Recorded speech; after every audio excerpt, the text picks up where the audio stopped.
10, tu vois. Ouais. Là encore, ça me dérange pas qu'on me donne plus. Mais après, sinon, dans la vie, bon, je me présente comme étant entrepreneur. Ok.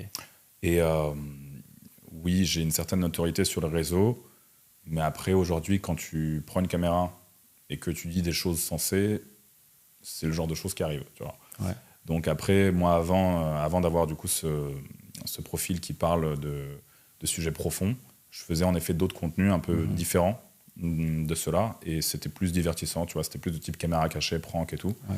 Donc tu vois, ouais, on passe de prank à contenu vraiment Ouais. business, entrepreneur, mindset, mais à la base, c'était un peu aussi le business plan, entre guillemets. Ok. Voilà, on est des entrepreneurs, du coup, on utilise des termes qui sont en relation avec, Ouais. et donc, ouais, il y avait vraiment un business plan à la base où j'allais faire du contenu très clivant, très rentre-dedans, donc les caméras cachées, elles étaient un peu comme ça, et forcément, derrière, ça aurait permis du coup d'accumuler une certaine audience que par la suite, j'allais convertir et qualifier, si tu veux, avec du coup des contenus beaucoup plus inspirants, beaucoup plus profonds, qui n'auraient plus du coup ce côté divertissant, quoi. Après, ça reste intéressant pour les spectateurs d'entendre des fois des gens qui expriment le fond de leur pensée, parce que ça, comment dire, quand tu t'identifies, quand tu te reconnais dans la parole de quelqu'un, bah forcément c'est intéressant à regarder, tu vois. Donc Ouais. le switch, il est vraiment bien passé pour mon audience, donc voilà. Et donc ça, c'était quelque chose de voulu. Tu savais déjà dès le début que tu voulais faire ça, ou c'est venu un peu comme ça? Concrètement, est-ce que j'allais partir dans un délire vraiment purement masculinité ou quoi? Là, à l'époque, je pouvais pas en être certain, tu vois. Par contre, je savais que tôt ou tard, j'allais complètement arrêter du coup les caméras cachées, que j'allais vraiment me focus sur le délire business. Okay. J'ai toujours voulu parler de ces choses, avoir ce côté-là, tu vois, un peu mindset, parler de choses qui me tiennent à cœur. Mais après, forcément, si dès le début, tu parles de ça, ça peut fonctionner, mais ça n'aura pas le même impact. Et comme on est vraiment des stratèges dans ce grand jeu qui est la vie, eh ben, moi, j'ai utilisé cette technique-là qui marche très bien. Ok. Voilà. Donc toi, là, tu viens d'où concrètement? T'es né où? Bah, écoute, je suis né en Suisse, à Lausanne, Ok. et j'ai grandi 15 ans en Russie. J'ai vécu 15 ans en Russie. Et après, j'ai vécu en France aussi, quelques années, donc le reste. Okay. Ah ouais, donc t'es né en Suisse? Moi, je pensais que t'étais né Non, je suis né en Suisse, ouais. Et donc, c'est quoi un petit peu... tu viens de quel type de famille? Plutôt une famille modeste, une famille qui avait de l'argent? Alors, Internet Ouais. m'a déterminé comme venant d'une famille ultra riche. J'ai vu des vidéos passer où mon père est soi-disant milliardaire. Tu vois. Ok. Alors, ce qui est complètement faux. Mon père, il a, si tu veux, un business aujourd'hui qui marche plutôt bien. Mais quand moi j'étais petit, quand moi j'étais enfant, c'était vraiment l'inverse. Okay. Et si tu veux, c'est marrant parce qu'avec mon père, on a un peu réussi au même moment. Enfin, lui, il avait déjà réussi quand il était plus jeune. Après, il avait de l'argent. Après, il avait plus d'argent. Et maintenant, il s'est un peu refait. Et en même temps que lui s'est refait, moi aussi, je me suis fait. Okay. Tu vois. Donc, quand j'ai grandi, j'avais pas forcément d'argent. Enfin, ma famille n'avait pas forcément beaucoup d'oseille. Sauf que quand j'avais 5 ans, 6 ans, ça allait. On avait des expériences intéressantes. Tu vois, mon père m'avait emmené en voyage. À 5 ans ou 6 ans, il m'avait emmené ici, du coup, à Dubaï, je me souviens. Ah ouais? Ouais, Okay. dis-toi, ouais, j'étais à Dubaï en 2006. C'était comment à l'époque? Bon, j'ai pas énormément de souvenirs, mais je me rappelle qu'il y avait déjà des beaux buildings. Et lui, justement, il avait un business où il vendait du béton ici, tu vois, à Dubaï. D'où le voyage. Mais je pense que c'était loin d'être comme c'est aujourd'hui, quoi, tu vois. Ouais. Et après, du coup, il a vraiment perdu pas mal. Enfin, c'est parti en couille, quoi, quand j'avais 10 ans. Donc, de mes 10 jusqu'à ce que je quitte la maison, quoi. Ouais. De mes 10 à mes 15-16, bah, on vivait très modestement. Mais est-ce que tu ressentais le fait que tu vivais modestement? Tu vois, parce que moi, par exemple, je viens de quartier, tu vois, à l'époque, on était pauvres, mais genre entre 0 et 17 ans, tu vois, moi, je ressentais pas vraiment la pauvreté, parce que s'il y a que des gens autour de toi qui sont pauvres, tu vois, t'as aucun moyen de comparaison. Ouais. C'est pas comme aujourd'hui, tu vois les réseaux sociaux où il y a des gens, ils ont 15 ans, ils sont millionnaires et tout. À notre époque, il n'y avait pas ça, tu vois. Ouais. Est-ce que tu ressentais la pauvreté? En fait, ouais, pourquoi? Parce que quand j'avais, comme je t'ai dit, 5-6 ans, mon père, il avait un peu d'argent. Ouais. J'ai jamais été pourri gâté. C'est-à-dire que c'était même l'inverse. Okay. Il me donnait vraiment rien, pas de jouets, ou très rarement pour les anniversaires, tu vois, pour des trucs comme ça. Mais du coup, il avait quand même de l'argent, une belle voiture. On allait manger dans des restos et tout.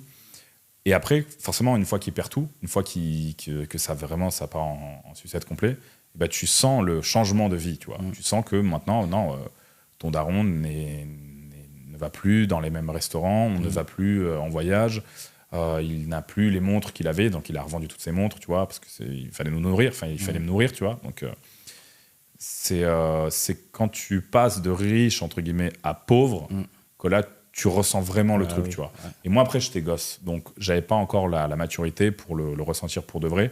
Mais déjà, à l'époque, j'avais vu que non, la vie a changé, tu vois. Okay. Quand on avait 5-6 ans, ça allait, tu vois. Mon père nous emmenait au resto, dans les voyages et tout. Mais à partir de 10 ans, non. À partir de 10 ans, on bouffait des pâtes, comme tout le monde. C'était basique. Ouais. J'ai même d'autres anecdotes qui vont encore plus loin. Enfin, anecdote, c'est pas une anecdote, mais... il n'y a rien de drôle, mais en gros... quand un jour j'avais reçu des baskets pour mon anniversaire, c'était des LeBron James, je sais pas quoi. Je faisais un peu de basket quand j'avais 12 ans, tu vois. J'avais 12 ans, j'avais reçu des baskets pour mon anniv et j'arrive du coup au club de basket. Et là, pour le coup, il y a vraiment des gosses de riches, tu vois, des fils à papa et tout. Okay. Genre classique, tu sais, le gosse de riche classique, le russe, tu sais, cheveux un peu semi-longs qui arrivent jusque là, yeux bleus, hyper bronzés, tu sais, tout le temps en voyage, en vacances et tout. Et donc, du coup, j'arrive et ils me voient avec mes nouvelles baskets. Donc, moi, je suis assez content, tu vois. J'ai enfin ces baskets-là que je voulais. Et ils me disent, t'as les LeBron 12, pas mal, cool, ouais. Et moi, je fais, ouais, je les ai reçus pour mon anniversaire. Et là, il me regarde et il me dit, ah ouais, t'as reçu ça pour ton anniversaire? Moi, je fais, ouais. Ils font genre, c'est ça ton cadeau, quoi? Moi, je suis là, bah ouais, tu vois. Et là, ils rigolent, tu vois. En fait, ils s'est foutu de ma gueule. Ouais. Et du coup, bah, dans ces moments-là, tu ressens qu'il y a un décalage, tu vois, et que eux, ils ont de l'oseille. Toi, t'en as pas. Mais eux aussi, c'est des merdes, tu vois. Parce que ce genre de profil, bon, honnêtement, c'est pas... Ouais. Mais souvent, les enfants, ils sont comme ça. Ils aiment bien un peu narguer les gens. C'est là où les gens, ils sont le plus méchants, même. Hein. Ouais, de ouf. C'est sûr. Mais je pense que en fait, c'est aussi le côté pourri gâté qui va faire la chose. Ok. Je pense que tu peux élever tes enfants, tu sais, en ayant de l'argent, sans pour autant les pourrir, tu vois, tout leur donner. Nous, notre but, tu vois, c'est de faire de l'argent pour avoir une famille qui ne manque de rien. Mais je me connais, je ne serais pas là à donner un tas de trucs à mes gosses, à leur payer des cadeaux dans tous les sens, le téléphone, machin, ça. Il y aura toujours ça sera toujours assez strict, un peu comme mon père il a fait avec moi, tu vois. Ouais. Quand j'avais 5 ans, je jamais eu de cadeaux, jamais rien eu, tu vois. Okay. Et mais à choisir, par exemple, tu aurais préféré être né dans une famille riche ou une famille pauvre? Tu penses c'est quoi vraiment qui t'aide le plus mentalement, tu vois? Moi, je pense que c'est le fait d'avoir vécu dans la pauvreté. Okay. Quand j'avais genre 10 ans, avoir vu vraiment mon père galérer de fou. Compter chaque euro, si je peux dire, chaque rouble, parce que j'étais en Russie. Ça te forge, tu vois. Tu te dis, bon, ok, j'ai vu le côté où il avait un peu d'argent, j'ai vu que quand il avait tout perdu, c'était plus compliqué de vivre. Et vas-y, j'ai envie de moi pour mon futur foyer, de ne pas avoir cette expérience et être au maximum stable. Ok. Ouais, parce que moi aussi, tu vois, mon père, il était dans l'entrepreneuriat aussi. Avec la crise de 2008, tu vois, il a tout perdu, tu vois. C'est-à-dire que c'était chaud un petit peu à la maison, tu vois, lui, il était un petit peu reculé, limité sur le canapé pendant des heures et des heures, tu vois.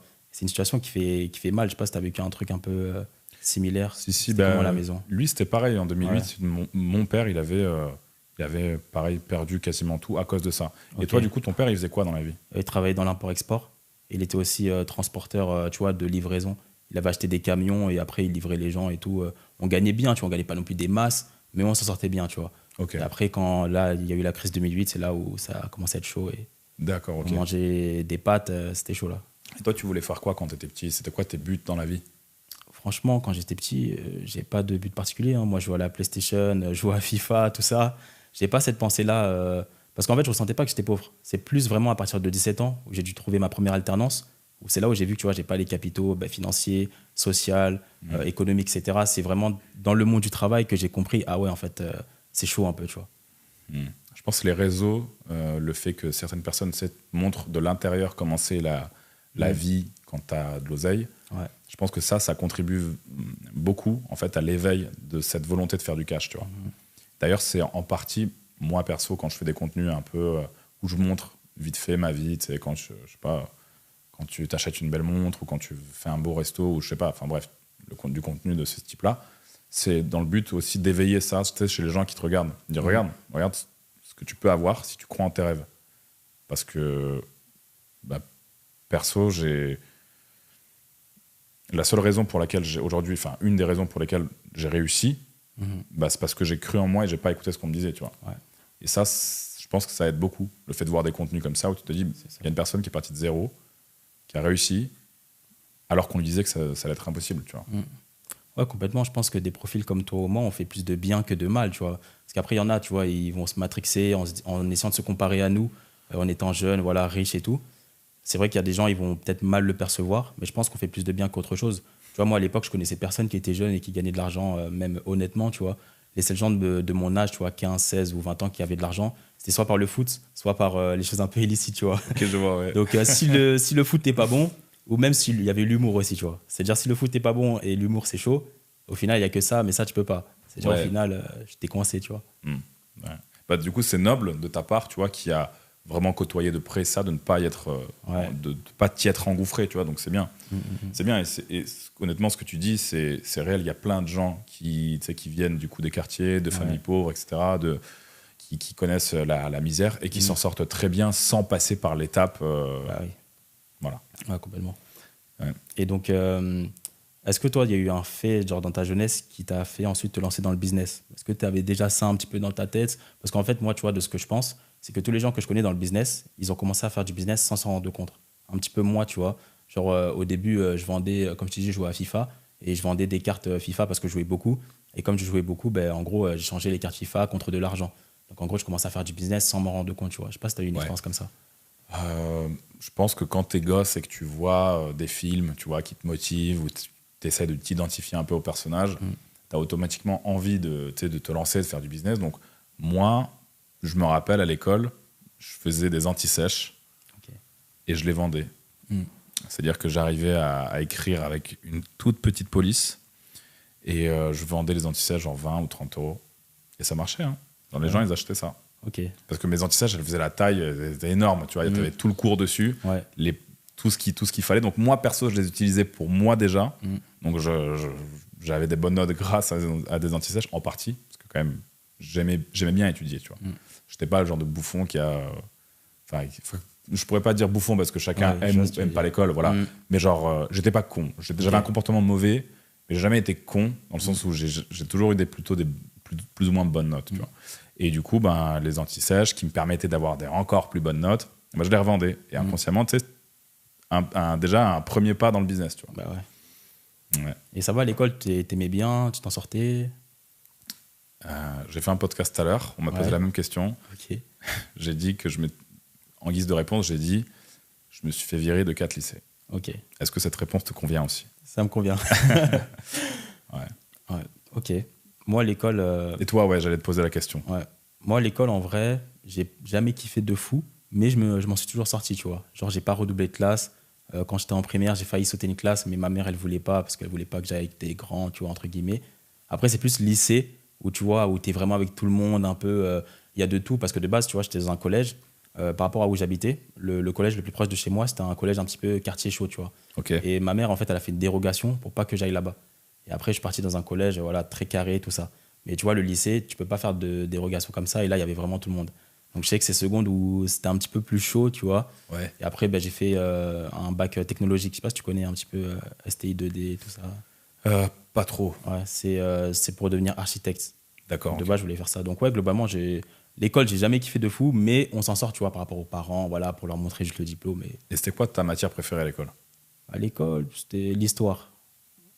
Ouais, l'histoire. Je kiffais parce qu'en vrai, si juste t'apprenais les cours, t'allais avoir des bonnes notes, tu vois. Alors que les maths, même si t'apprenais, avec les formules, tout ça, c'était trop complexe, je comprenais rien et laisse tomber. Je suis d'accord. Et c'est marrant parce que tu vois, moi perso, j'aime pas les maths. Mais par contre, quand il s'agit de compter la thune, voilà. Là, c'est bon. Complètement. Et donc, toi, c'est quoi le premier business maintenant sur lequel tu t'es lancé? Le business qui aujourd'hui m'a fait décoller, en gros. À proprement parler, tout premier business. Honnêtement, le tout premier, je dirais que c'est la chaîne YouTube. Quand je me suis lancé dans les pranks et tout, c'était la chaîne YouTube. Donc, vu que tu fais des partenariats, vu que tu as des clients, que tu dois payer des gens, on peut considérer ça comme un business. Ouais. Mais après, honnêtement, c'est pas le business qui te rapporte le plus, loin de là, tu vois. Et c'est pas avec ce business-là que j'ai fait mon cash. Ok. Mais tu gagnais quand même ou pas? C'est comment un peu tout ça? La monétisation? Moi, j'étais démonétisé parce que mes vidéos, elles étaient trop hardcore, tu vois. Ok. Il y avait trop de... logique après, tu vois. Je sais pas si tu en as vu quelques-unes. Ouais, ou un pas. petit peu, ouais. Bon, du coup, j'avais pas la monétisation. Les partenariats, c'était pareil, il y avait rien de fou. Donc, j'avais pas des tarifs vraiment justes. Parce qu'ils savaient que, déjà, il y avait pas beaucoup de marques qui voulaient faire des partenariats avec ce genre de contenu, tu vois, ce qu'on peut comprendre aussi. Et au final, même les partenariats, ça allait pas. Donc, je dirais qu'au total, genre sans les charges, par mois, je devais me faire un 4 000, 5 000, tu vois. Là, t'avais quel âge? Ça va, Ouais, 21, 22, ouais, 21, quoi. 21, 22. C'est-à-dire, c'était quoi? C'était à 3 ans? Ouais, c'était ça, ouais. Il y a 2 ans. 2 ans, 3 ans. Ok. Parce que les pranks en France, c'est venu vers quand? Genre, vers ces eaux-là, non? Il y avait qui, Non, les pranks, c'est arrivé depuis... allez, 2015, 2016, ça a commencé à péter, ouais. Ok. Ouais. Wow. Mais tu vois, encore une fois, on est dans une niche qui est saturée, quelque part. Donc, il y a eu je sais pas combien de pranks qui ont été faits. Mais tu vois, tu peux toujours apporter ton grain de sable à l'édifice, ta pierre à l'édifice. Et du coup, tu peux quand même faire des vues, créer une audience, faire du sale, quoi. Toi, elle te venait d'où, cette inspiration? Pourquoi t'as pensé à faire ça, genre? Ben, j'ai toujours aimé regarder des caméras cachées quand j'étais petit. Ok.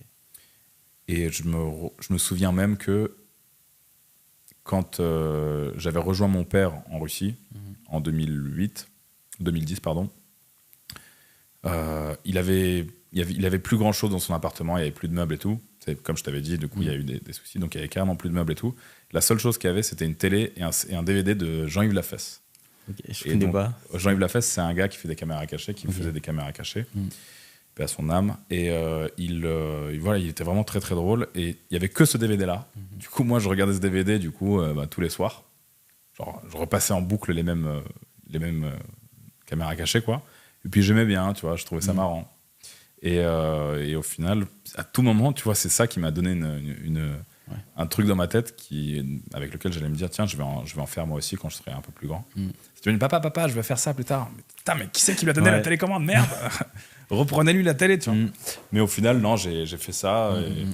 Non, l'inspi, elle vient parce que je sais pas, je suis fou. Il y a pas un prank où genre t'as eu peur de vraiment genre pour ta vie, genre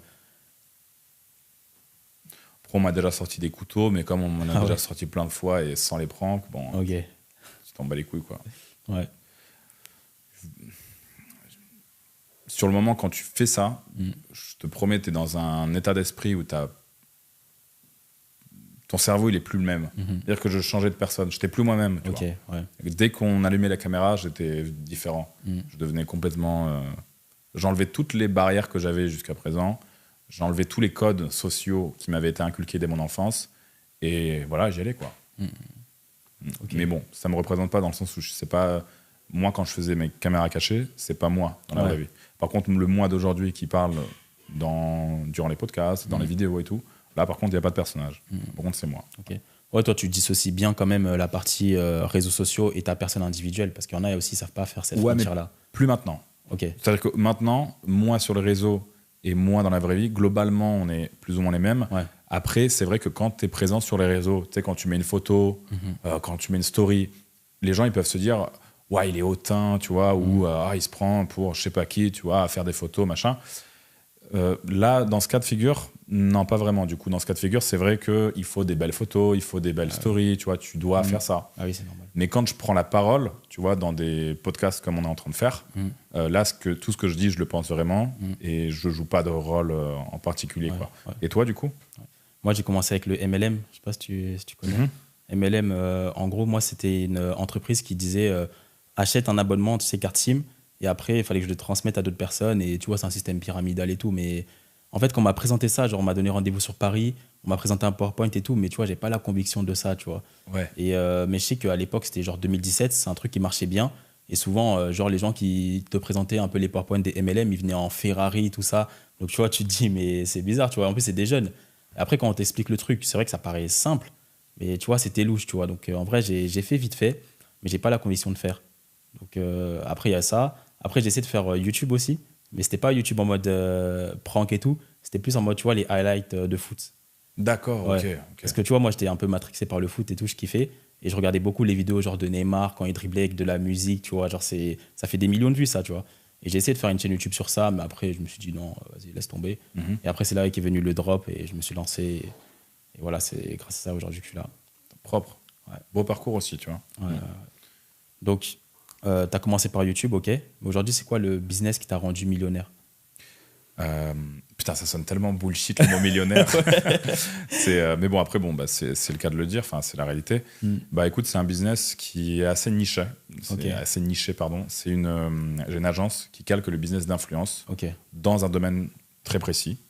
Et voilà, c'est assez digitalisé, c'est un business Ouais. en ligne. Business digital, quoi, marketing digital. Voilà, c'est du marketing digital en gros. Ok. Et donc, Ça marche très bien. mais comment tu perçois un peu les choses, de passer vraiment de zéro, justement, à pas avoir ces fonds-là, toute la vie que tu as actuellement, à aujourd'hui être millionnaire, avoir accès, voilà, avoir différents accès, à pouvoir t'acheter ce que tu veux. Comment tu vois un peu les choses? Comment tu perçois ça?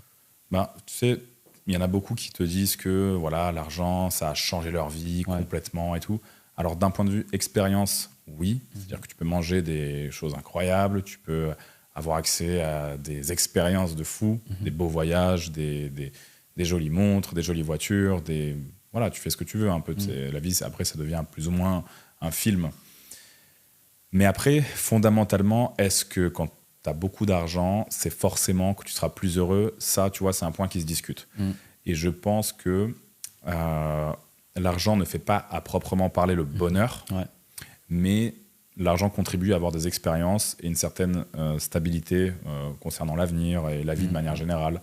Tu as accès voilà, à de la médecine de haute qualité, tu peux manger des bonnes choses, donc tu es en bonne santé. Si jamais un de tes proches voilà, tombe malade, tu peux t'occuper de lui en conséquence.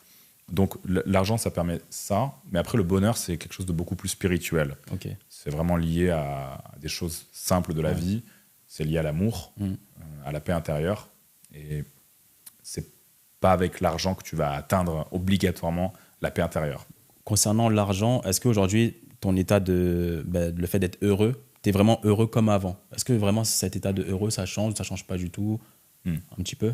Bah aujourd'hui, je suis plus heureux qu'avant parce que j'ai fait un travail d'introspection sur moi-même. Et parce que, tu vois, j'ai une hygiène de vie qui me permet de me lever le matin, d'être bien, tu vois. C'est-à-dire que je mange que des produits sains, je fais attention à avoir assez de sommeil durant la nuit, je pratique du sport, j'ai une hygiène de vie qui favorise, en fait, ton cerveau à avoir, justement, tu sais, la dopamine, sérotonine et compagnie. Ouais. Et après, voilà, c'est vraiment un travail d'introspection, c'est de la bienveillance avec tes proches aussi, qui te permet aussi d'être aussi fier de toi, tu vois, de te dire, bon, bah, je prends soin de ma mère, je suis bon avec mes amis, j'aide cette personne, même des inconnus, je vais être gentil et bienveillant avec eux. Et ça, honnêtement, c'est ce qui va te permettre d'être heureux pour de vrai. Ok. Donc, ouais, moi, je pense que c'est ça qui... Et toi, du coup, quelle est ton expérience avec l'argent? C'est quoi qui a changé dans ta vie depuis que tu as fait de la thune? Ouais. Ben, moi, je vais dire que forcément, je suis plus heureux. Tu vois, ça serait un peu hypocrite de dire que oui, rien n'a changé parce que quand tu peux pas payer tes factures, t'as pas à manger, ou même les transports, tu vois, genre j'habite en Île-de-France, et genre il y a la carte Navigo, genre ça coûte 70 €, mais quand t'as l'argent, quand t'as pas l'argent, tu peux pas l'inventer, tu vois. C'est-à-dire que t'es toujours obligé de frauder, donc tu vas dans des transports dans la peur, tu vois, tu peux pas vivre normalement, tu vois. Donc déjà qu'il n'y ait pas ça, ça change déjà beaucoup de choses. Et le fait aussi, tout simplement, ta famille, elle puisse manger, boire, tu vois. Moi, je sais qu'à un moment, genre mon petit frère, tu vois, il avait pas de cantine. Donc en fait, il rentrait à la maison, il mangeait pas, tu vois. Genre c'est compliqué d'être heureux, tu vois, dans des situations, tu vois. Même si on dit que oui, l'argent fait pas tout, mais quand tu es dans des conditions précaires, c'est compliqué, tu vois. Pour moi, genre, les gens qui sont riches, ils ont le choix d'être heureux ou pas. Mais ceux qui sont pauvres, en fait, entre guillemets, ils ont pas le choix, tu vois. Parce que tu peux pas être heureux si ta famille est dans la galère. Complètement. Mais là, en vrai, quand tu as dit, quand tu es riche, tu as le choix d'être heureux ou non. Tu as marqué un point vraiment avec lequel je suis complètement d'accord parce que il y a... Comment te dire, il y a ce facteur choix. C'est ça. C'est-à-dire qu'en fait, tu peux être heureux, mais il y a beaucoup de riches qui ne sont pas heureux. Aussi.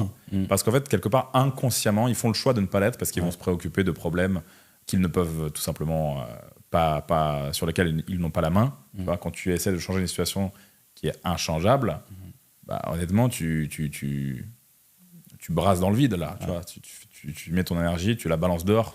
C'est pourquoi, d'ailleurs, stoïcisme. S'il y a une situation que tu ne peux pas changer, voilà, sois stoïque et accepte. Et là, tu es en paix avec toi-même. Et là, c'est incroyable. Et comment tu différencies le fait d'être heureux et le bonheur? Pour toi, c'est quoi les définitions un peu? Bah, c'est pareil. Hein. Ouais. Ouais, c'est pareil pour moi. Et si on va maintenant sur l'aspect spirituel, vraiment pour avoir le bonheur absolu, pour toi, comment on acquiert ça en tant qu'humain? Pour moi, c'est lié avec la paix intérieure, si tu veux. Okay. Avec le fait de se reconnecter avec son soi, son moi intérieur. C'est-à-dire que, tu vois, il y a toi, il y a ta pensée, il y a la personne que tu es, tu vois, indépendamment de ce que les gens donc, vont penser de toi ou de ce que des situations dans lesquelles la vie va te mettre. Et après, bon, bah, y a ta façon d'interpréter le monde autour de toi. Et je pense que quand tu arrives à te reconnecter avec toi, vraiment comme tu es, bah, ton être, ton âme, si tu veux, bah, c'est là où tu arrives à apprécier la vie à sa juste valeur, tu vois. Okay. Quand tu es déconnecté de certaines pensées que tu pourras avoir qui seraient négatives. Voilà. Et tu penses que ça passe forcément par le fait d'avoir une spiritualité ou une religion particulière, ou tout le monde peut accéder à ça?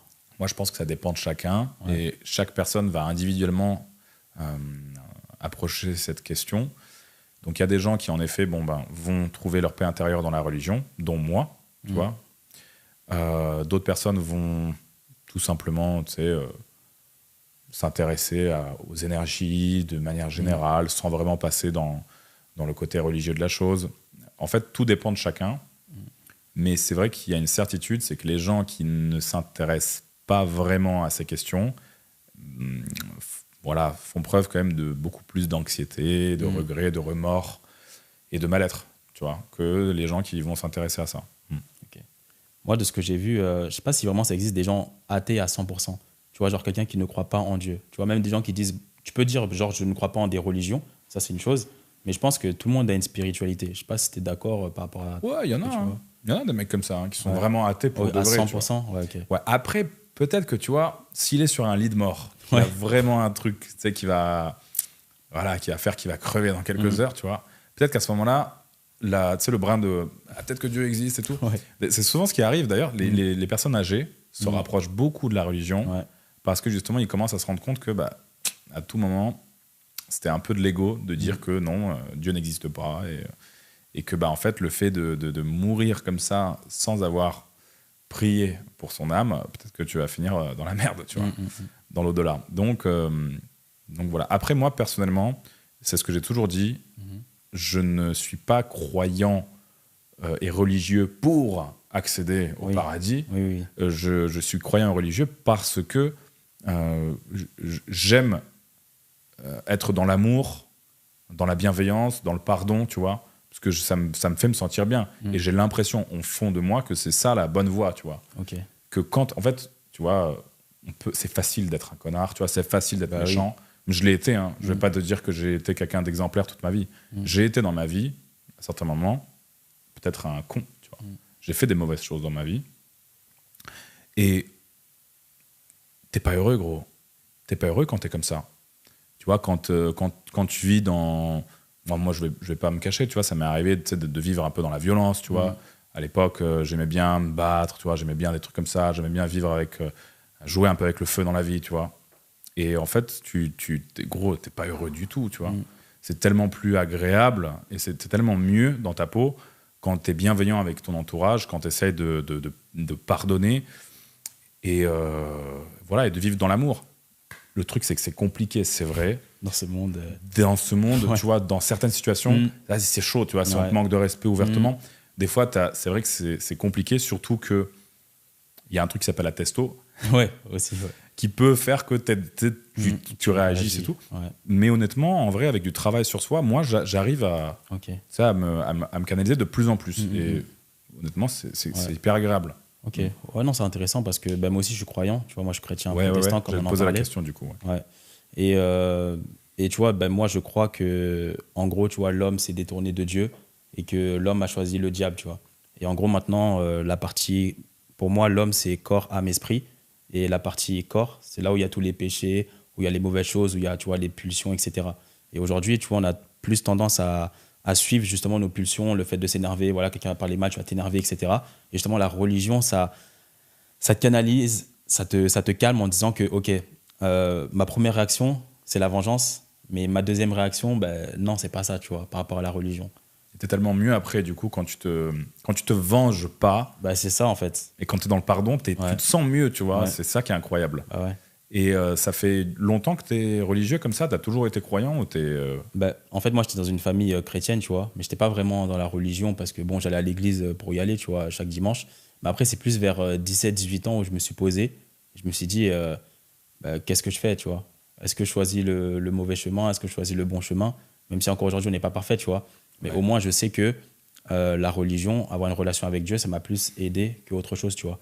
Et c'est même pas question de paradis ou enfer, mais quand tu vois comment le monde fonctionne, tu vois qu'il y a des lois spirituelles, tu vois. Même quelqu'un qui n'est pas religieux, il le sait. Genre, tout ce que quelqu'un sème, il va le récolter. Les gens, ils vont dire, oui, c'est le karma, tu vois, mais nous, on appelle ça autrement. Mais c'est tout ça qui fait que, ouais, ça m'a aidé et ça m'aide aussi sur tous les aspects de ma vie aujourd'hui. Ok. Et là, tu es heureux aujourd'hui? Ouais, je suis heureux. Bah, déjà parce que par rapport à ma religion, par rapport au fait que j'ai ma religion et aussi par rapport au fait que je suis heureux, tu vois, j'ai ma famille, j'ai des amis, on gagne de l'argent, tout ça fait que, tu vois. Mais le point principal, c'est quand même par rapport à la religion, tu vois. Ok. Ouais. Tu sais quoi, ça me fait penser à un truc. Je vais te lire un message que j'ai reçu, qui est hyper intéressant. Après, je vais te dire qui l'a envoyé. Et tu vas voir que c'est hyper intéressant de voir ce côté-là. Ouais. Ça permet de remettre un peu les pendules à l'heure. Alors, bon, c'est un message qui est en russe, donc je vais devoir le traduire en même temps. La population terrestre équivaut à peu près 7,8 milliards d'êtres humains. Mais si on regarde cette quantité sous forme de pourcentage, tout va devenir un peu plus compréhensible différemment. De 100% des êtres humains, 11% se trouvent en Europe, 5% en Amérique du Nord, 9% en Amérique du Sud, 15% en Afrique et 60% en Asie. Okay. 49% vivent dans des campagnes, 51% vivent dans des villes. 12% parlent en italien, pardon, t'imagines, en chinois. Hey, la pizza 12% parlent chinois, 5% parlent espagnol, 5% parlent anglais, etc. etc. Et 62% parlent leur langue. Okay. Donc patois, différentes langues de tribus, etc. 62% quand même. 70, là, on va commencer à rentrer dans les pourcentages intéressants. 77% ont une maison, 23% n'en ont pas. 21% mangent trop, 63% peut manger à sa faim, 15% ne mangent pas assez. 48% des gens vivent avec moins de $2 par jour. 87% des gens ont accès à de l'eau potable. 13% n'ont pas accès à l'eau potable. 75% des gens ont des téléphones mobiles. 25% non. 30% ont accès à Internet. 70% n'ont pas accès à Internet. 7% ont reçu une éducation, donc école, etc. 93% n'ont pas reçu d'éducation à l'école, l'université, etc. Je pense qu'on parle vraiment d'université là, parce que 80%, ça me paraît énorme. Mais 93% n'ont pas eu accès à des études. Bon, moi, comme j'ai toujours dit, les études, ça ne fait pas de toi quelqu'un de riche, tu vois. Ça ne va pas te faire gagner de l'argent, si c'est ça ton but. Mais bon, il y a des gens qui veulent faire des études parce qu'ils veulent être docteurs, astronautes et tout. Et là, bon, bref. 33% chrétiens, ça, c'est d'autres chiffres. Là, encore des chiffres intéressants. 26% vivent moins de 14 ans. Okay. Un quart des humains sur cette planète meurent avant l'âge de 14 ans. C'est énorme. C'est énorme. 66% meurent entre 15 et 64 ans. Okay. Et 8% seulement de la population mondiale vivent au-delà de 65 ans. Donc, la morale, en gros, c'est que si tu as où habiter, si tu manges à ta faim, si tu bois de l'eau propre, si tu as un téléphone, que tu peux naviguer sur Internet, ou que tu as eu accès à telle ou telle université ou collège ou ce que tu veux, en fait, tu te trouves dans la catégorie des personnes, dans la catégorie des 7% de cette planète. Donc, à partir de là, la vie tu commences à voir la vie différemment, tu vois. Et en fait, tu te dis, bon, ma vie n'est pas si mal que ça. Ouais. En fait, remets-toi en question, tu vois. Beaucoup se plaignent pour des trucs tellement futiles, alors qu'il y en a qui n'ont même pas de maison, tu vois. Ouais. Et en fait, ce message-là, il était hyper intéressant. Et la personne qui l'a envoyé, bon, je vais pas te dire le nom de cette personne-là, mais la personne qui me l'a envoyé, sa fortune est de plus de, je vais dire, parce que sinon on va dire, ah, c'est lui, plus de 15 milliards de dollars. Ok. Voilà. Et tu te dis, ok, genre, ce gars m'envoie ça, donc. Et là, d'ailleurs, je viens de te dire ça, mais je suis sûr que les gens ils vont encore dire, ah, c'est faux, ouais, c'est pas vrai, ça invente une vie. Soit, façon, si vous voulez. Tout ce qu'on dit et tout ce qu'on fait, c'est faux. Ouais. D'après les gens. Mais on en parlait avec Oussama Hamar tout à l'heure. Je lui avais dit, du coup, c'est fou parce que toi, tes anecdotes, quand moi je les vois, quand moi j'en entends parler, pour moi, elles sont. Je me dis, ah, tiens, intéressant, incroyable, ok, c'est fou, cool. Et sauf que quand j'ouvre les commentaires, je vois tout de suite que les gens, ils sont là, non, mais c'est pas vrai, c'est faux, mytho, les gars, tu sais, je me dis. Ok, bon, si vous avez des vies qui sont pas intéressantes, que je peux comprendre, ce qui est normal, tu sais, ça veut pas dire que d'autres personnes ont aussi ces vies de merde, tu vois. Et genre, quelque part, j'ai envie de te dire, bon, c'est dommage qu'ils pensent que c'est faux, qu'ils pensent que Oussama est un mytho, que toi, t'es un mytho, que moi, je suis un mytho. Enfin bref, que les gens qui font du cash et qui ont du coup accès à des expériences de bâtard dans la vie, c'est dommage que ces gens pensent qu'on est des mythos. Mais quelque part, moi, je peux pas leur en vouloir. Je leur en veux pas. C'est quand ils disent, ouais, vas-y, tu dis n'importe quoi. Je leur en veux pas parce que je me dis que je me mets à leur place, et j'ai été à leur place, et c'est vrai que des fois, tu te dis, non, mais c'est vrai que c'est quasiment inconcevable que quelqu'un ait accès à ce genre d'expérience, que ce genre d'expérience soit possible. Donc moi, perso, honnêtement, je leur en veux pas. Et même, c'est comme j'en veux pas forcément à des gens qui mettent des commentaires négatifs sur Internet, parce que je me dis, c'est vrai que ta vie est vachement ennuyante si t'en es... si t'en es à faire ça, quoi, tu vois. Mettre des commentaires, critiquer, tu perds du temps, quoi. C'est dommage. Après, c'est de l'énergie qu'eux, ils mettent dans ça, alors que, tu vois, ils pourraient la mettre dans le fait de devenir quelqu'un de meilleur, de devenir un entrepreneur, tu vois, de enfin lancer ce business que tu as envie de lancer, de enfin aller proposer cette femme dont tu as envie, tu vois. Voilà, bon. Mais tu vois, là, ce que tu as dit par rapport au stade, c'est super intéressant. Mais je voulais qu'on évoque un sujet, tu vois, parce qu'aujourd'hui, on gagne tous les deux plus de 6 chiffres par mois de profit, tu vois. Et on veut faire, par exemple, 1 million par mois. Mais comment... Moi, en fait, tu vois, je parlais avec Loïc récemment à ce niveau-là, où, tu vois, dans le business, on est un peu déconnecté. Tu vois, parce que, voilà, tu fais 6 chiffres par mois de profit, tu as 24 ans, tu vois, c'est énorme en soi. Et ce que je disais, c'est que, on va dire je pense qu'on a tous deux personnalités. On a la personnalité, on va dire, toi, Maxime, de manière personnelle, où tu te rends compte, justement, de tout ce que tu as. Voilà, tu as à manger, tu as ta famille, tout ça, tu es bien, comme tu parlais des statistiques. Mais après, il y a ton côté aussi business, qui, entre guillemets, te fait pas voir ça. Parce qu'aujourd'hui, tu te contentes pas de ce que tu as, tu vois. Tu veux viser les 1 million par mois. Toi, je sais pas si tu es d'accord avec ça. Comment tu fais cette balance-là, en fait? Parce qu'on est un peu dans les extrêmes. Dans le sens que tu veux faire 1 million par mois, mais de l'autre côté, tu dois être satisfait de manger du pain le matin, tu vois. Je sais pas, tu vois ce que je veux dire. Et tu sais que ça, c'est pareil. Je me suis fait la même réflexion quand j'ai lu le livre, là, le dernier livre que j'ai fini, Le pouvoir du moment présent. C'était pareil, tu vois, tu te dis, mais en fait, ok, il nous dit de faire abstraction du futur et du passé, de vivre dans le moment présent, mais à ce moment-là, comment on fait pour faire 3 coups en avance dans cette vie qui est un jeu d'échecs, tu vois. Genre, c'est vrai que, hélas, tu touches un point où c'est pareil. Moi, je pense qu'en fait, faut voir les choses d'une façon vraiment simple. Sois heureux. Sois heureux.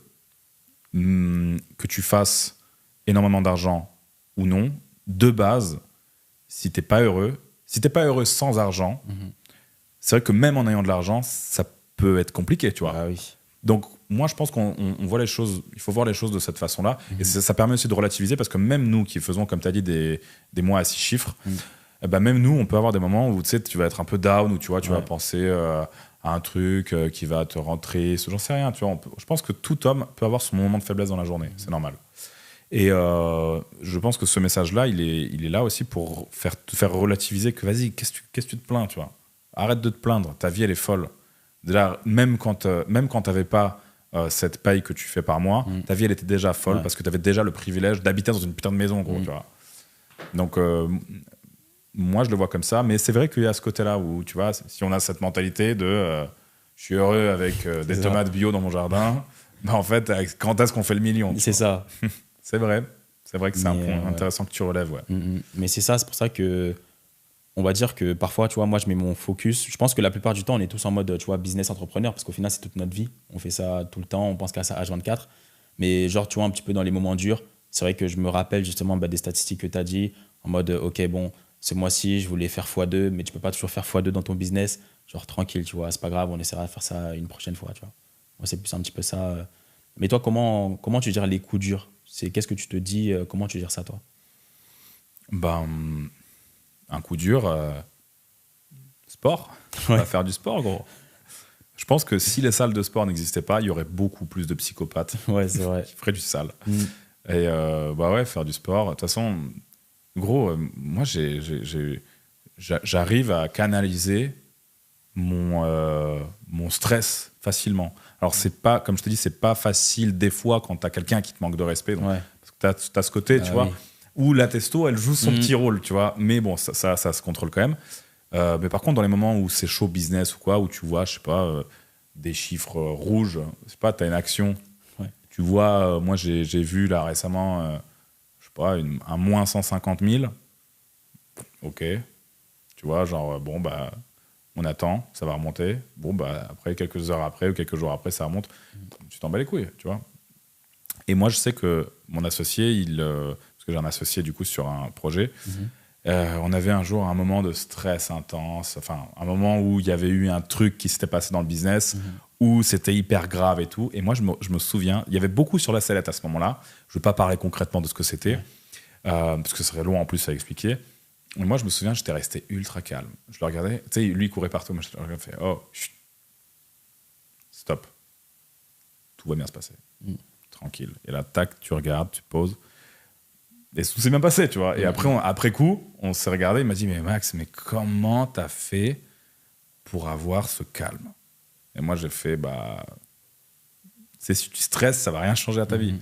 Si t'es dans la merde, et si t'es malheureux, triste, si t'es là, tu te morfonds, ta situation ne changera pas, tu vois. Ça sert à rien de se morfondre. Mais on peut avoir des downs, c'est normal. Oui, c'est normal. Et toi, dis-moi, comment t'as vécu? Est-ce que t'as déjà vécu des moments récemment, par exemple, depuis que tu fais de l'argent, où tu as eu comme un down, je dirais. Voilà, j'aime pas parler en franglais là, mais comment on pourrait dire ça? Un moment dur. Un coup de blues, voilà. Coup de blues. Un coup de blues, voilà. Coup de blues, c'est de se dire, tu vois, parce que des fois dans le business, souvent on se compare les uns les autres, tu vois, c'est normal.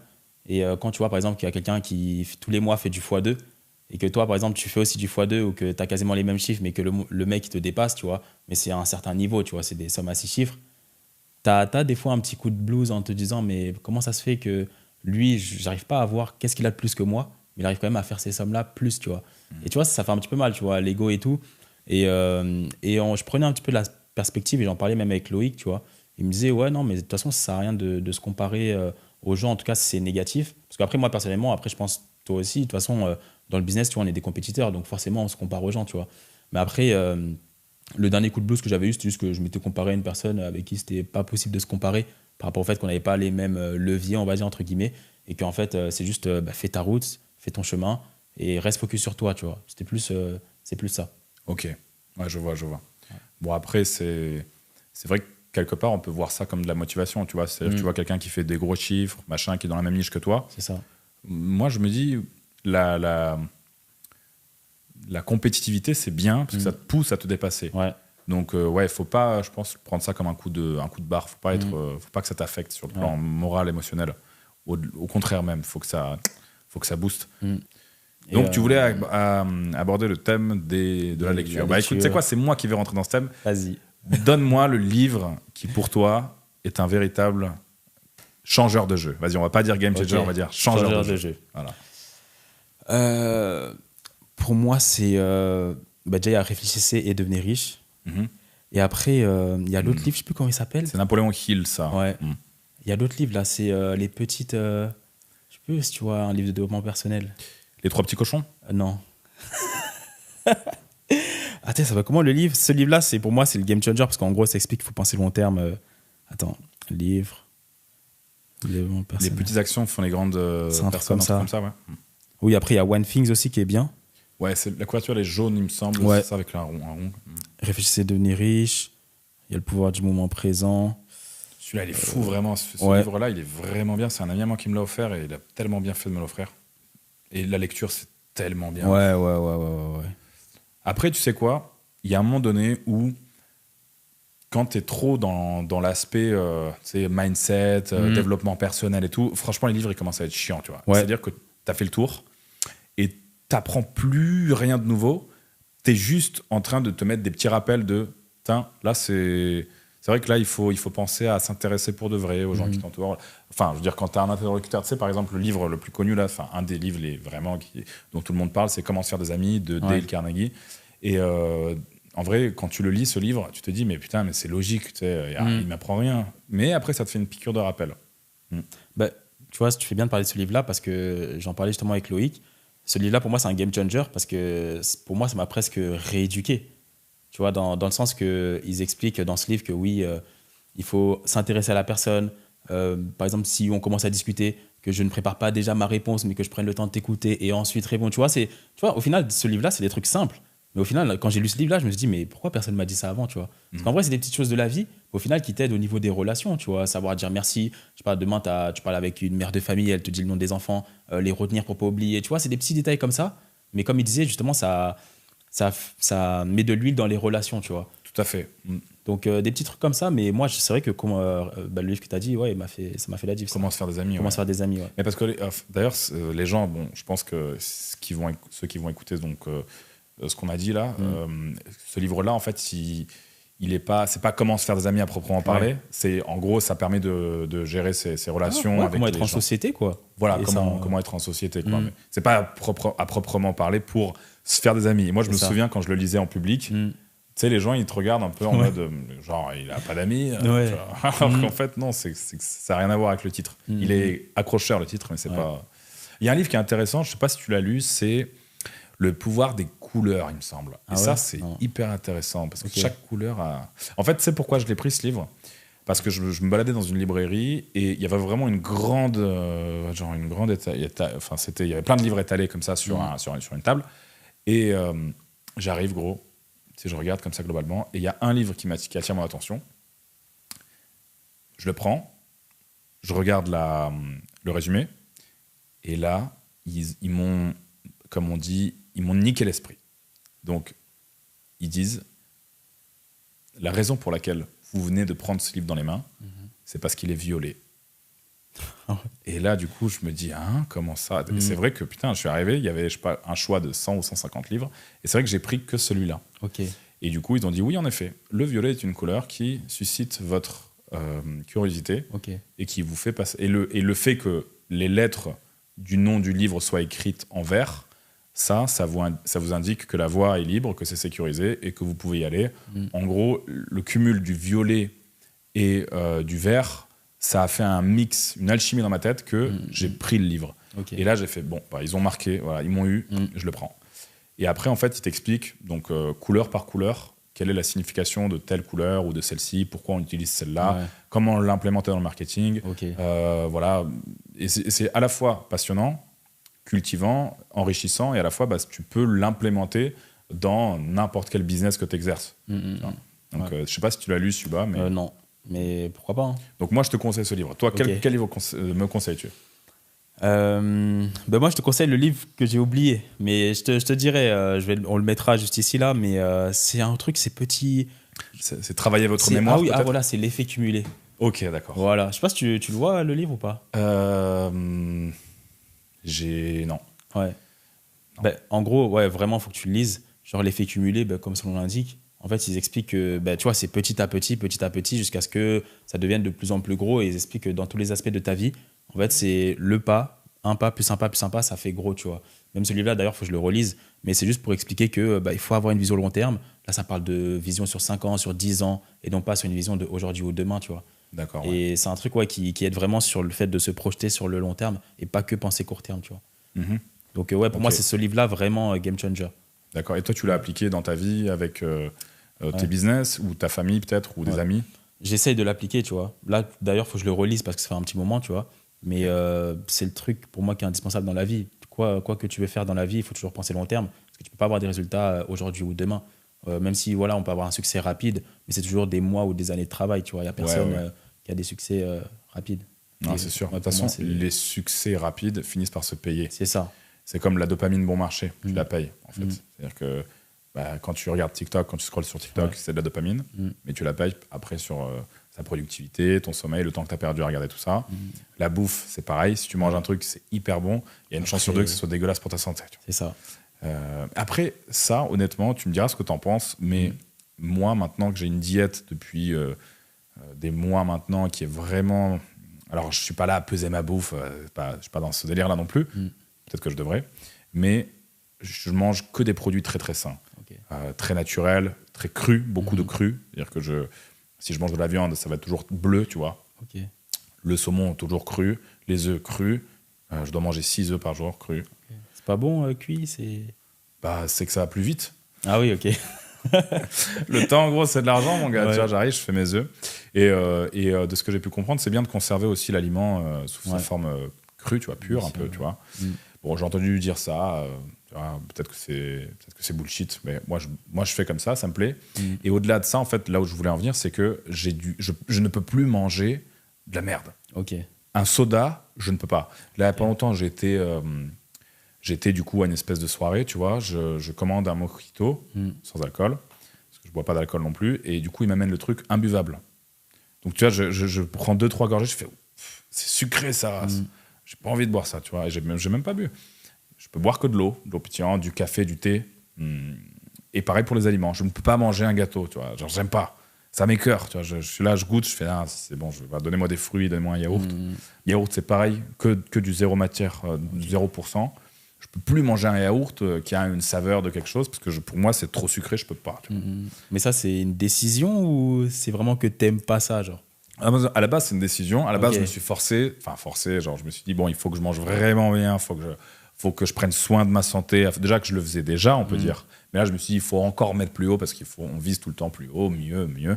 Et donc là, je me suis dit, même au niveau de l'alimentation, je vais essayer de faire en sorte de manger que des produits ultra sains, pas caloriques, enfin pas gras, tu vois, pas des sucres rapides qui baissent ton cerveau aussi. Parce que ça baisse le cerveau aussi, les sucres Ouais, rapides. c'est vrai. Donc, à ce niveau-là, je me suis dit que j'allais faire comme ça. Et du coup, je ne peux plus naturellement repasser sur des aliments très sucrés ou très gras, tu vois, ou vraiment, ça me dégoûte naturellement. Je me force même pas à ne pas aimer ces choses-là. Tu vois. Je peux même plus les boire, les sodas, les trucs comme ça.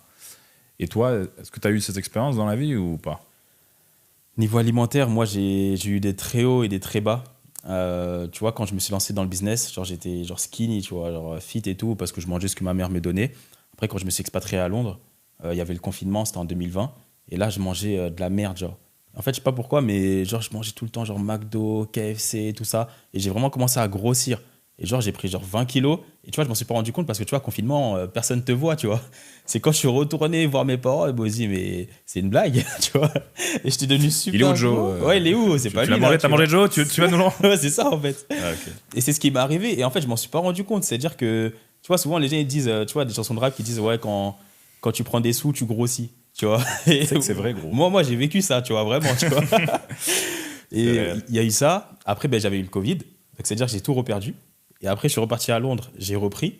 Et après, un jour, bah, tu vois, c'est plus après quand je suis venu à Dubaï et que vraiment, j'étais déjà riche à Londres. Mais tu vois, j'étais un petit peu isolé dans mon coin, tu vois.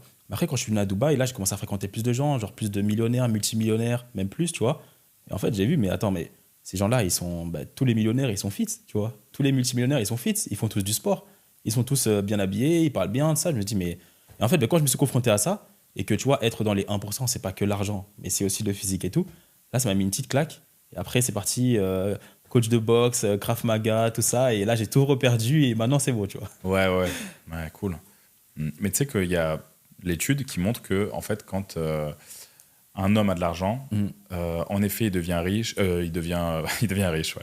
Maxime nous apprend des choses.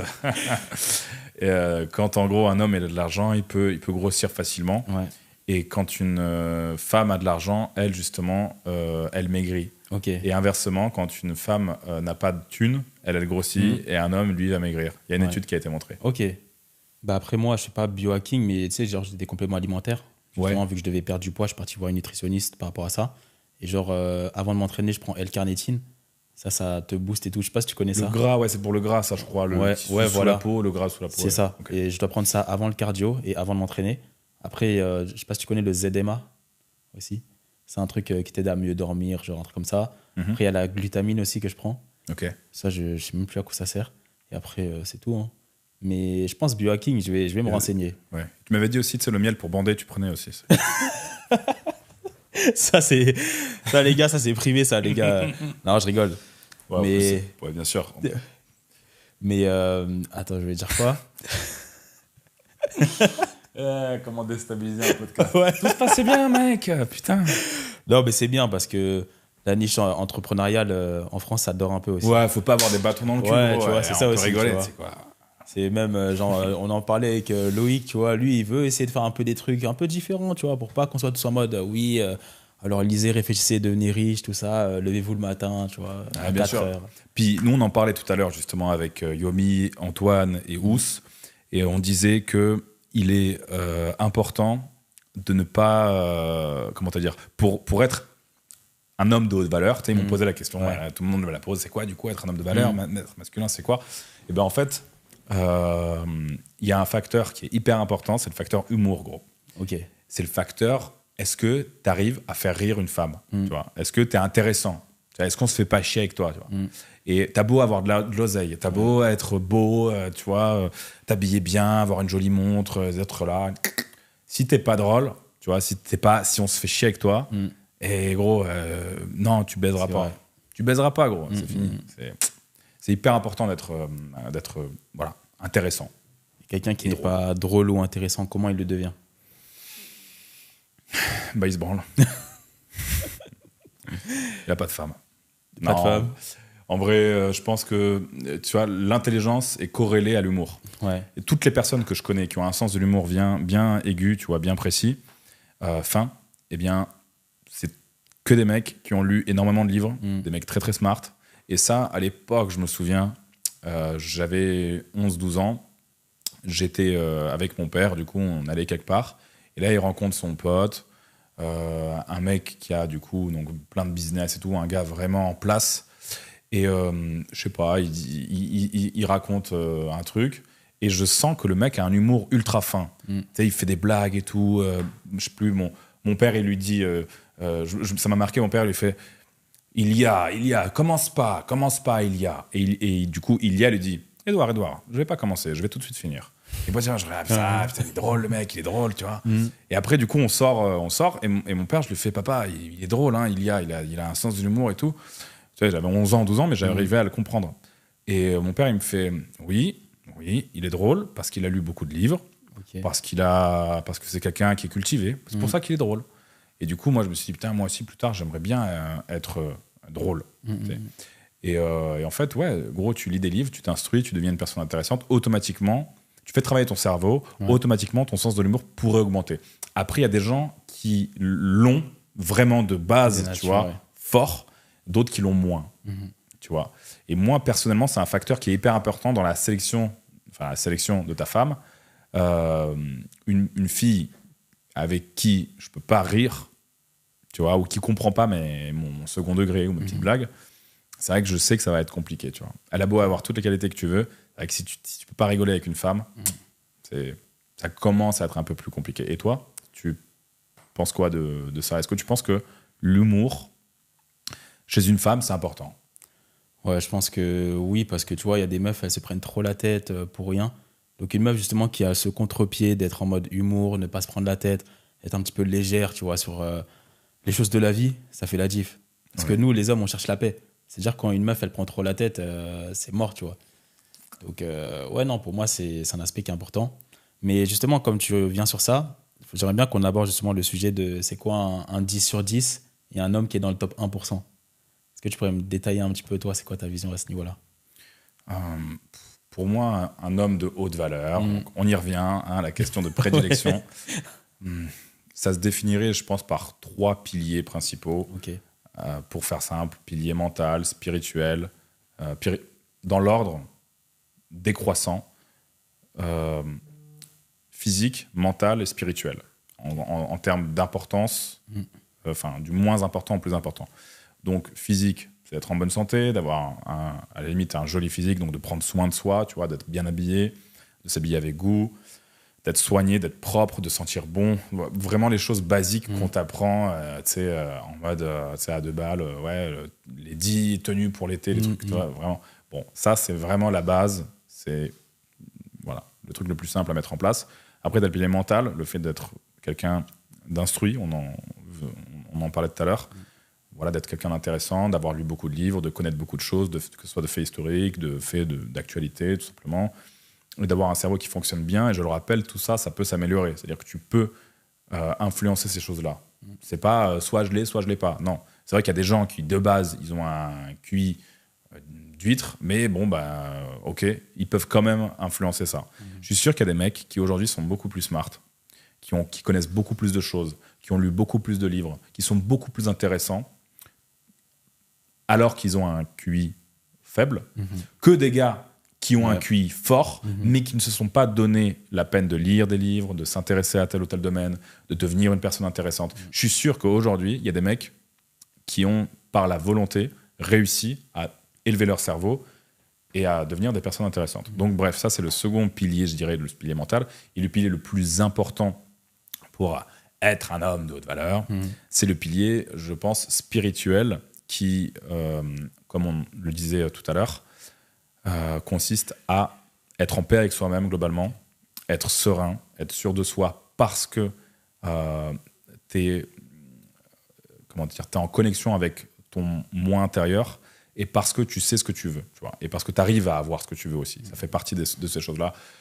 Et voilà, de manière générale, la spiritualité, elle prend quand même une place très importante pour moi dans la vie d'un homme. Parce que c'est vrai que derrière un corps musclé, derrière, à la limite, un mec qui connaît beaucoup de choses, qui parle avec une belle éloquence, etc., il peut se cacher un mec qui a plein de problèmes spirituels, qui n'est pas du tout heureux, qui est brisé dans sa vie, qui ne sait pas recoller les morceaux, qui n'est pas profondément heureux et en paix, et qui ne vit pas dans l'amour, tu vois. Et ça fait pas de lui... Et tu peux pas, juste en ayant les 2 piliers, du coup, physique, tu sais, où t'es stock, où tu sais, voilà, et où tu parles bien, tu peux pas, juste avec ces 2 piliers-là, prétendre être quelqu'un avec vraiment une haute valeur. Je pense que c'est le pilier qu'on ne voit pas, qui est une histoire personnelle finalement. Tu vois, la spiritualité, c'est très personnel dans la vie d'un homme. Eh bien, c'est justement ce pilier-là qui est le plus important. Okay. Donc, quand on me demande, moi, je dis généralement que c'est ça qui est important. Et c'est ça qui va faire que les 2 autres vont suivre derrière. Okay, ouais. Si tu n'as pas ça à 100%, tu ne pourras pas avoir les 2 autres à 100%. Il y a un moment donné où ça va couiller. Parce que c'est les fondations, en gros, c'est ce que tu dis un petit peu. C'est la personne que tu es profondément. Voilà, donc, tôt ou tard, si tu essaies de te faire passer pour un mec qui, je sais pas, qui est musclé, qui fait des trucs, qui est intéressant, etc., il y a un moment donné où il y aura une faille. Il y a un moment donné où il y aura une faille, l'eau va s'infiltrer, et puis voilà, tout va s'effondrer, comme tu l'as dit. Mais quand tu dis ça, c'est l'aspect religion ou vraiment l'aspect spiritualité? Comme je t'ai dit, l'aspect spiritualité, il est très personnel. Ouais. Donc, chaque individu va aborder la chose à sa façon. Et donc, la religion est une facette de la spiritualité. Donc, moi, je suis religieux parce que j'ai personnellement trouvé ma voie là-dedans. Et ce, depuis pas si longtemps que ça. Mais il y a d'autres personnes qui ne vont pas obligatoirement se projeter dans la religion et qui vont voir les choses un peu différemment, sous forme, tu vois, je sais pas, de fréquences vibratoires. Ce que moi aussi je prends d'ailleurs. Moi aussi je suis totalement branché de tout ce qui est énergie, etc.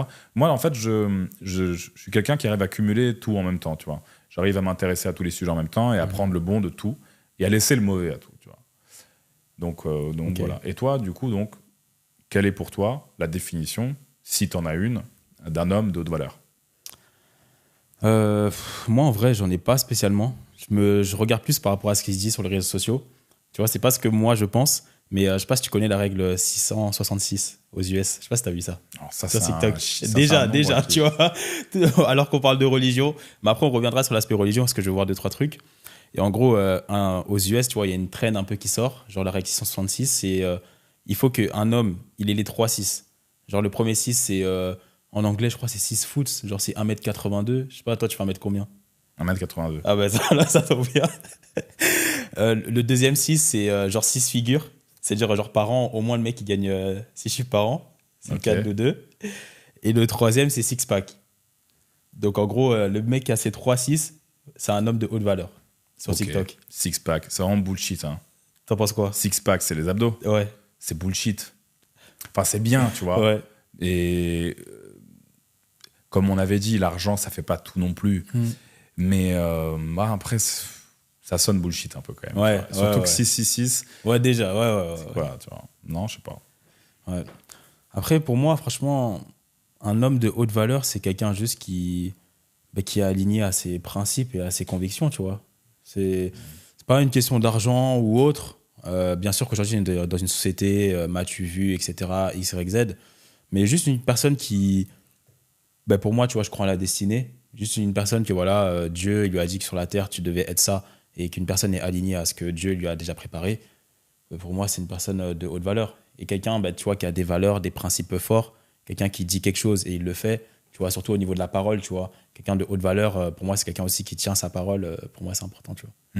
Donc, voilà. Bah écoute, c'est une bonne définition aussi. En vrai, tu vois, ça a un lien avec le fait d'être en adéquation avec ta propre personne, parce qu'à partir du moment où tu es en paix avec toi-même, tu sais que dans l'idée, tu ne vas pas donner ta parole et ne pas la tenir, tu vois, c'est logique.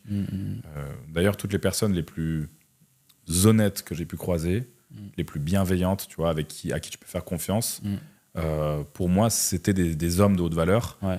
Et derrière, physiquement, ça n'a pas toujours été des mecs, tu sais, qui étaient parfaits physiquement, tu vois. C'est pas que... Non, pas ouais, voilà. Donc, c'est vrai que ça, en fait, le tout fait de toi vraiment le top. Le top 1%, comme tu dis. Et encore, c'est même pas 1%, c'est 0,0000. Moi, tu vois, je me suis intéressé d'ailleurs aux statistiques de l'INA. Non, pardon, c'est pas de l'INA, c'est de l'IN. Bref, les stats de combien gagnent les Français par an en moyenne. Et en fait, j'ai essayé de... Enfin, j'ai vu que, comparé à ton âge, imaginons, tu gagnes plus de... Si tu gagnes plus de 100 000 euros par mois et que tu as moins de 25 ans, tu fais partie de 0,00001% de la population française. Et gros, et à partir de là, quand tu ajoutes, en plus, tu prends soin de toi, quelqu'un qui lit des livres, tu t'instruis, tu rajoutes à ça que tu es beau gosse parce que tu deviens beau gosse parce que tu utilises des crèmes, tu manges bien, tu bois de l'eau, tu vois, ta peau elle devient meilleure, tu fais attention à ce que tu manges, du coup tu es très saphine, tu dors bien, donc tu as un teint radieux. Enfin, tu sais que tu deviens beau gosse. Hein. Tu n'es pas beau, tu vois. J'ai plein d'exemples dans mon entourage où il y a des mecs, ils ont fait comme on dit, des glow-up de fou. Et t'en as d'ailleurs, ils vendent des produits dedans, des formations en mode glow-up et tout, tu vois, des coachings, tout ça. J'en connais un d'ailleurs qui fait ça. Et ouais, ça marche. Tu sais, les mecs, ils deviennent beaux gosses. Bref, tout ça pour dire que quand t'ajoutes tous ces paramètres-là cumulés, tu te rends compte que t'es même pas dans le 1%, t'es dans le 0,000, t'es un mec sur 1 million, tu vois. Enfin, 1 million quand même, mais genre t'es un mec sur beaucoup. Ouais. Et ça, c'est cool aussi. Mais il faut toujours rester humble et les pieds sur terre et comprendre que tu restes un être humain. Et que certes, ça fait plaisir de se dire putain, j'ai réussi à atteindre certains objectifs que je me suis fixés. Aujourd'hui, mon statut social est ultra élevé parce que du coup, j'ai fait en sorte qu'il soit élevé. J'ai fait en sorte qu'on me respecte, peu importe où je vais, peu importe avec qui je suis, on me respecte parce que j'ai créé cette situation-là. C'est vrai que c'est plaisant et que tu es fier de toi. Mais derrière, il faut jamais tomber dans l'orgueil et dans la méprise des autres. Ouais, complètement. Voilà. Ok. Ouais, non, super intéressant. Et maintenant, si on rentre plus profondément sur l'aspect religion, toi, t'es quoi? T'es chrétien? Moi, je suis 30% bouddhiste, 30% musulman et 30% chrétien et 10% athée. Ok, donc t'es multi... Non, c'est que gros, genre, j'ai parlé avec une meuf hier, avec une fille. restons polis. Ouais. Il faut être poli, c'est très important. Donc, je parlais avec une fille hier. Elle me dit, moi, je suis 50% chrétienne. Moi, je dis, attends, et alors, et 50% de quoi alors? Quoi d'autre alors, tu vois? Et en fait, ça, elle s'est embrouillée. Elle avait dit ça comme ça. Enfin, elle avait fait une erreur de langage. Mais non, moi, je suis 100% chrétien, quoi, logique. Ok. C'est chrétien orthodoxe, hein, c'est ce que tu m'avais dit. Ouais, c'est ça. Il y en a qui pensent, quand je dis orthodoxe, que je suis juif orthodoxe. Ok. Mais non, orthodoxe, c'est une branche de la chrétienté qui est vraiment donc, présente dans les pays de l'Est. Ok. Voilà. Et toi, donc, tu m'avais dit que tu étais protestant. Protestant, ouais. Et c'est quoi la différence entre nous deux, par exemple? Bah, moi, je suis blanc, t'es noir. Blanc, noir, il y a deux riches, ok. La religion. Tu vois, ça, par exemple. Ouais. C'est une blague. Ouais. Il y a pas, enfin, bon, après ça, c'est une blague elle est pas, voilà. Mais moi, je trouve que quand on rit de ces choses-là, ça prouve que t'as aucun complexe. Bah oui, c'est ça. Et que t'es profondément quelqu'un de bienveillant, tu vois. Alors que ceux qui se brident en mode non, moi je fais pas de blagues comme ça. Toi, honnêtement, tu sais quoi? Vraie question. Vas-y. Qu'est-ce que tu penses des gens qui disent les blagues racistes c'est pas bien, il ne faut pas en faire parce que c'est pas bien. Donc qu'est-ce que toi tu penses de ça? Moi je pense que qui se justifie s'accuse, tout simplement. De fou. Par rapport à ce que tu dis, tu vois. En vrai, faut se détendre, tu vois, tranquille, genre. On est dans un monde où les gens, maintenant, on peut plus rigoler. Là, je crois qu'il n'y a même plus d'humoristes, tu vois. Par le passé, tu vois, il y a 10 ans, 15 ans, les gens, ils pouvaient faire de l'humour facilement. Et justement, ça, c'est des trucs, c'est marrant, tu vois, ça fait rire tout le monde. Mais aujourd'hui, les minorités, c'est devenu trop sensible et c'est difficile de rigoler de tout. Mais moi, justement, c'est des trucs qui me font rire, tu vois. Par exemple, là, avec Loïc, tu vois, on faisait un duo et genre, on voulait faire, genre, à limite, un compte TikTok, un blanc et un noir, tu vois. Ouais. Mais genre, les gens, je sais pas pourquoi ils polémiquent pour ça. Ou même, il avait fait une vidéo avec Alec Henry et il avait appelé le titre de la vidéo, c'était Deux riches blancs parlent d'argent. Et il a fait ça, il s'est fait terminer dans les commentaires. Genre, mais ouais, vraiment. Et ça a dit, ouais, mais donc en gros, tu dis qu'il y a que les blancs qui sont riches et donc les noirs, ils sont pas riches. Tu vois, en fait, c'est ça le problème, en fait. Mais pourtant, tu vois, à l'époque, il y avait des gars comme Omar Sy et tout, qui faisaient des blagues, ça passait bien. Omar Sy, qu'est-ce que je Ah oui, Omar Sy. Bon, je te dis, ouais. Ça passe. Ouais. Il a fait 5 heures de podcast. Hein, ouais, 5 heures, les gars. Bon, après, en vrai, c'est que dalle. Il y a des mecs qui font des conférences pendant 15 heures, ils parlent et tout, et ils se plaignent pas. Il y a des. Ouais, bon. Donc, non, ouais, Omar et Fred. Puis en vérité, tu vois, moi, par exemple, une blague sur les Russes, je rigole. Et j'ai aucun problème avec ça. Et d'ailleurs, aujourd'hui, on pourrait dire que, ouais, les Russes, ils se font. Incendier dans les commentaires et tout, tu sais, limite maintenant on commence, on peut ressentir une certaine forme de haine contre les Russes parce qu'il y a tout ce contexte-là. Et pourtant, moi, à mon niveau, je m'en tape complètement, tu vois. Même un mec qui va dire, moi, je déteste les Russes et tout, il y en a des comme ça. Ça m'affecte tellement pas, tu vois. T'as une blague à nous dire par rapport aux Russes? J'en connais pas. Par rapport aux Russes... Je pourrais t'en dire un par rapport aux Renois. Toi, de quoi? Je pourrais t'en dire un par rapport aux Renois si j'ai... Alors, qu'est-ce que je pourrais dire par rapport aux Russes? Ça me vient pas à l'esprit. Non, ça me vient pas à l'esprit, gros. Non. Vas-y, toi. Moi, par rapport aux Renois, je sais plus, mais je sais qu'il y avait une blague avec les Oreos, je crois, un truc comme ça. C'est en mode, ouais, pourquoi les Renois, ils ont les paumes de main blanches, un truc comme ça. Ouais, parce que Dieu vous a peint. Ouais, voilà. C'est ça. Ouais. Tu vois, je les connais, celle-là. Je connais pas sur vrai, je connais sur la main. Aïe. Non, elle est cool. Putain. C'était vraiment un podcast sympa. Hein. Ouais, non, c'est cool. Ici. Franchement, on a abordé plein de sujets. De toute façon, on avait déjà discuté avant. Au final, c'était déjà presque un podcast. Et là, on a rediscuté et c'est cool. Ouais, grave. Ça fait plaisir de rencontrer des gens inspirants, quelqu'un de bienveillant, ça se voit. Merci. Et même hors caméra, parce que souvent les gens, ils se... Aussi. Voilà. Ouais. Ils voient que le côté où... Et c'est légitime de leur part de se dire, bon, ben, il est comme ça parce qu'il y a une caméra qui est en train de le filmer, tu vois. Alors que non, en vrai, non, t'es quelqu'un de bon et je l'avais vu tout à l'heure. Enfin, l'autre jour quand on s'était rencontrés la première fois. Non, c'est cool, franchement. Voilà, je pense que tout a été dit. Merci à toi, Maxime, alias La Menace. C'était avec plaisir. Merci. Comme je disais avec Loïc, là, c'est plus La Menace, c'est le gentil, en fait. T'es pas La Menace aujourd'hui, t'es pas... Je suis pas une menace? Non. Je dois le prendre comment, là? Je sais pas. Tu veux que je te montre c'est quoi la menace? en vrai, écoute, c'est une personne qui une personne qui n'a rien à prouver à qui Ouais, que bah ce oui. soit. Tous les mecs que j'ai rencontrés qui avaient, entre guillemets, fait leurs preuves étaient vraiment des personnes très gentilles Bah et oui. honnêtes, tu vois, et n'étaient pas méchantes, tu vois. Mais c'est facile d'être méchant, on l'avait dit tout à l'heure. Bah, tu c'est vois. ça. Puis une fois que tu as été méchant dans ta vie, tu vas être gentil. Ouais. Donc, la période de la menace méchante, elle est finie. Donc voilà, merci à toi, Maxime. Avec plaisir ce podcast et merci aux gars merci aux gars et aux filles d'avoir visionné cette vidéo. Et on se dit à très vite pour une prochaine vidéo. Prenez soin de vous, les gars. Dieu vous aime. Dieu. Soyez des bonnes personnes bienveillantes. Vivez dans l'amour. Croyez en vos rêves. N'écoutez personne. Et tout se passera bien. C'est ça, les gars. 2 frères, un noir, un blanc, vous recommande de rester dans l'amour et dans la fraternité. Tout à fait. Allez, salut.